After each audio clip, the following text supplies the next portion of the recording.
Welcome to the Fantasy NASCAR podcast. I am Race for the Prize. Let's look at the truck pricing for Las Vegas. I believe that several of the drivers in this race have been undervalued by DraftKings. There's a possibility that we could leave money on the table. So let's go through some of these drivers, talk about their past performances, expectations, and again, we'll go through truck series. I'll do an Xfinity series video and a Cup series video. Right now, we'll start with trucks and we'll start at the bottom. Keith McGee, Kevin Swazinski, AM Racing probably spend a lot more of their resources in the Xfinity series last couple years, right? They've moved a lot of their ARCA parts, their truck operation, and all that to Xfinity under Brett Moffitt. Now it's with Haley Deegan. They still probably are sharing parts here with Josh Rayum. I expect Rayum to take a step up, but Rayum was so far down that, yeah, this is probably better equipment, but they're likely still the bottom of the field.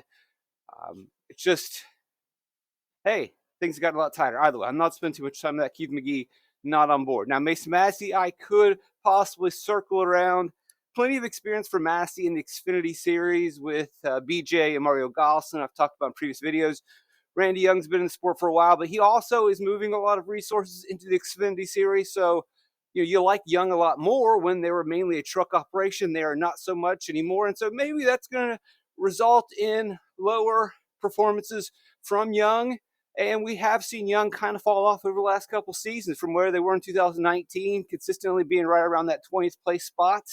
Again, though, the field was a little bit softer than you had Norman Bennings weekly qualifying. You had J. Joe Cobb weekly qualifying. You had a handful of Rayun trucks. The series has gotten a lot more competitive, so that's pushed Young down. Young seems like they're not as much into it, so that's pushed Young down, and Young's moved resources. I wouldn't completely rule him out, though. Typically 5,100 for that. It's not terrible.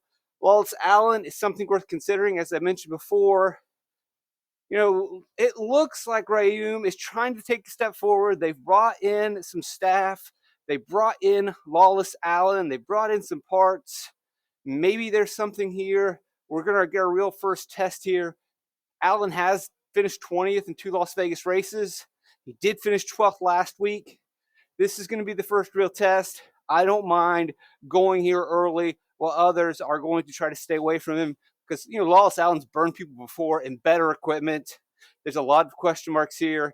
And I don't know if you necessarily need to, considering all of the value on the board. I just will say, and I think it's worth mentioning moving forward, that as salaries get tighter, we could see Wallace Allen stay soft, and we might play him in future weeks. But it might be a little too aggressive to go to Allen now with the value that's on the board. Boyd, don't need to go there. A little too aggressive for me. Thad Moffitt, I just don't believe in these trucks yet. We'll get to them when we get to them, but this is not the week. Timmy Hill is always in play in the truck series, but similar to Wallace Allen, not sure we're going to need to get there because I think we have drivers with more upside that are very cheap and solid trucks. Either way, I expect Timmy Hill to continue his typical survive and thrive, doing the best among the back, getting to around 20th place. If there's absolute carnage, which it's kind of hit or miss at Las Vegas, and I think I've got a rec sheet in the spreadsheet. If you want to get access to the spreadsheet, go to racefortheprize.com. And $12 for this weekend, or maybe you want to work out a deal so you pay for this weekend and then into March. racefortheprize06@gmail.com. Hit me up with a DM on Twitter at racefortheprize. You can figure something out. But you can see that sometimes these races are chaotic and we get tons of wrecks. And then sometimes Las Vegas can go green. It's about half and half. And you can see on the sheet, if we look at 2019, there are 3 actual cautions. Not that crazy. 2019, just 1 actual caution. 2018, 11 cautions, chaos. 2018 spring race, just 3 actual cautions.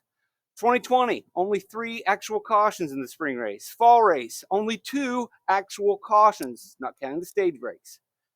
But then in 21, we have 9 cautions, chaos. 21 second race, 10 chaos. 2022, 10 chaos. And then last season, you did have 6 cautions early, and then you get a long green flag run in stage 3. So for the most part, Las Vegas is back and forth And if we do get a chaotic race, then Timmy Hill is fine. But then again, at the same time, if we get a chaotic race that benefits these drivers that are cheap and in the back, I would argue that Brett Holmes or Connor Jones has more upside. So we're talking about Brett Holmes. They are in an alliance with Spire Motorsports. Spire Motorsports won last week with Kyle Busch. It looks like Spire is taking that step forward, and they may be that superstar team that we were thinking that they could be. He also has superstar crew chief Mike Shiplett calling the shots. We haven't seen much out of Holmes yet, but with lesser equipment, old GMS equipment, Holmes did get an 11th place finish and a 9th place finish in Las Vegas. Definitely is probably in the best equipment he's ever had, with the best crew chief he's ever had. A lot of upside, 5,800, probably priced too low for his potential. It is risky because it is still Brett Holmes. He is an unrefined talent, but among this bottom tier, he is absolutely in play. Connor Jones. Yes, is he a rich kid? Yeah, but most of them are. Brett Holmes is a rich kid. His dad owns some sort of construction business. Connor Jones' dad owns some sort of fiber optics business. Doesn't matter with the money daddy's given him. He's actually, performed. He's been strong in the late models, racing for Junior Motorsports. He was strong in the ARCA series, racing for Venturi Racing. So he has had top tier drives at all the lower levels. And while he doesn't have a bunch of wins, he has performed strongly. And now he's getting a chance with Thor Motorsports at 5,900. This is going to be his first real test. He was in the field last week. I'm not going to hold Atlanta against him. But 5,900, this is definitely a buy low spot. Just thinking, you're getting 5,900 for a Thor truck with a young kid, what is he, 17 years old, who has raced in the Cars Tour, who's raced in ARCA. He's not just some nobody. That's a steal. Connor Mosack, Matt Mills, both tons of experience, both rarely get the job done. If the field were tighter, if salaries were tighter, I would flirt around with these niche drivers, but that's just not the case. This is not the week where I need to take a chance on Matt Mills or Mosack. I can easily go up to Jake Garcia, who had a pretty solid season last year for McAnally. Now he's with Thor. Maybe that's a step up. Maybe that's a lateral step. Either way, it's still a pretty high step to be on. It's a good place to be. If we look at Garcia last year, I think his average finish was around 14th or 15th, which we'll absolutely take. Not bad, not great, but got you basically, when we look at what Derek Kraus did year after year for McAnally, Garcia in his rookie season did what Kraus had been doing after years and years of work. So I will clearly take a 14th. I expect him to get better this year, just regardless of whether he has an equipment improvement, because we don't know. McAnally looks pretty fast to start the season. Regardless of whether his equipment is better, Garcia is just getting more laps, more experience in the truck, which really races unlike anything else. And for him to be priced at 6,500, that's a steal. Daniel Dye, although I'm not completely sold on him as a race car driver, he has looked good in his first two races. But what I am sold on is that Bill McAnally has speed. I was worried about their expansion and all the trucks that they're putting on the track, but clearly last week at Atlanta, it doesn't seem to be holding them back. And they're also, connected with Cody Robaugh and Grant Infinger, so it's almost a 5-truck team working together, collecting data. They were all fast last week, and if they continue to bring that speed, then Daniel Dye, although there are questions about whether he's good enough, he does have that ARCA experience as well, similar to a lot of the guys here at the bottom. But he's going to have a fast truck. End of the day, that really is all that matters. 6,600 for a fast truck. It's going to be hard to pass up on that. Rajah Caruth, Spire looked good with Kyle Busch, but I don't know for sure about the entire organization. And I simply think Caruth just needs more time, more practice. I know he had plenty of experience last season, but he's just not there yet. He'll get there, but when I look at drivers developing, Garcia developed a lot faster than Caruth, and I think his truck's going to be faster. Caruth might have more talent than Dye, but Dye might have a better truck. Caruth has got the brand, so he's usually going to carry a little bit more ownership, I would imagine. I'm not completely abandoning him. We'll see how qualifying goes. We'll see how that quick practice rolls out. But where I stand right now, I'd rather take these guys, and I'd rather go down to Jones and Holmes. Dean Thompson just doesn't excite me. I know it's a Tricon truck, but he was in a Tricon truck last year. And what was Dean's average finish? Where are you at, Dean? We are going down and down. I can't even find you, bud. That's not good. And there's Daniel Dye last year. Average finish of 20th. Not terrible, but not great. Where is Dean? I hate that I cannot do a Control F search while I'm using this software. Dean's in 22nd. Now, he did finish the season pretty strong, and that is encouraging. He had a rough go. So if we were looking to convince ourselves to spend a little bit more on Dean Thompson, you say, well, yeah, he had a bad start to the season, but he seemed to have figured it out. He's going to be with the same team. That's a positive, sure, but I don't know if I really need to at this point when I've got other drivers that I like. Now, if Dean doesn't qualify well, or some of these drivers qualify a little bit too close to the front, then yeah, Dean's going to be a little bit more of a play. Same thing for Bailey Curry.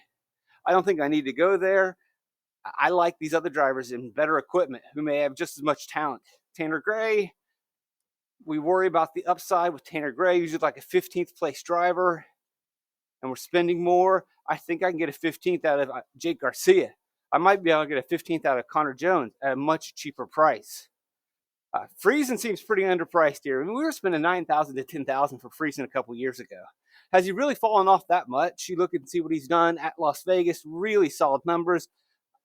I believe that Friesen at this price, he doesn't even need to lead laps. Just get us a top 10, which he is definitely capable of doing. And I'm really interested to see how the truck looks in practice, but also in qualifying. If it has speed, then 7,400 is just too cheap. And some might say that for Matt Crafton, but I'm just not a Crafton believer anymore. Taylor tends to have a little bit more upside than Tanner.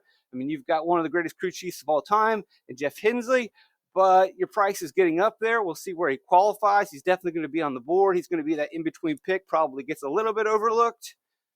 Definitely on the board, Ty Dillon. Got old Shane Wilson, will not retire. Rackley rarely factored into anything. Let's see what Ty Dillon has. First 2 weeks, probably not the greatest situations for Ty Dillon. They're super speedway races. Don't hold that against him. We'll see. Now's his real test. Now's his time to show up, or is he going to create some video about quitting again? Never crazy about Purdy. I think I can go to Lane Riggs at 8,200. I mean, I believe in the talent that Lane Riggs has. We know that Bob Jenkins' front row motorsports trucks are fast.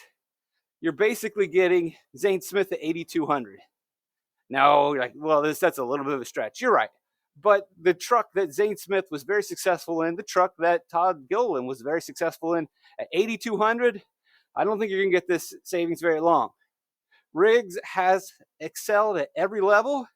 He now is in great equipment, expected to continue. Tyler Ankrum has been an absolute disappointment throughout his career.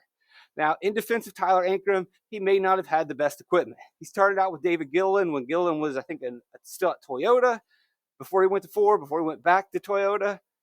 I don't know if that truck was that great. He ended up at GMS. I don't know if GMS was that great at that moment. Well, now he is with Bill McAnally, and he has finished 11th and 7th, second highest driver rating at Daytona, second highest driver rating at Atlanta. I know they're super speedways, but the one thing it tells me is this truck has speed. The McAnally trucks have speed. This might be the best truck that Tyler Ankrum's ever had. This might be a breakthrough year for Ankrum. I'm definitely going to have my eyes on him at 8,500. If this truck is the real deal and he has been held back by bad equipment, then this is a place I want to go. Your typical 9,000 are the typical 9,000 of Ben Rhodes, Sanchez, Infinger. Probably chasing place differential this week with these guys if you can afford them. And the driver that leads the most laps will likely be Busch, Bell. You could even see Himes kind of flirting around in there. I don't know how aggressive I would be with Zane Smith doing some part-time work, but it's a possibility. Eckes is definitely a possibility, but the real guys that you're targeting up here are your lap leaders. If there's chaos and a lot of breaks, it's going to be very hard for Kyle Busch to score. We're going to need a lot of green flag laps. If there are green flag laps, then he's definitely a possibility. You're going to want to see practice. You're going to see qualifying. You can't afford him. You absolutely can't afford him with the savings that we've seen at the bottom this week. You can also build a little bit more balanced lineup with Bell and Heim with the value that we have at the bottom. Hopefully that was helpful. RaceForThePrize.com. Look into the Fantasy NASCAR spreadsheet. Blessed to have you guys around. Love you guys. Have a good one. Triple X Fantastic.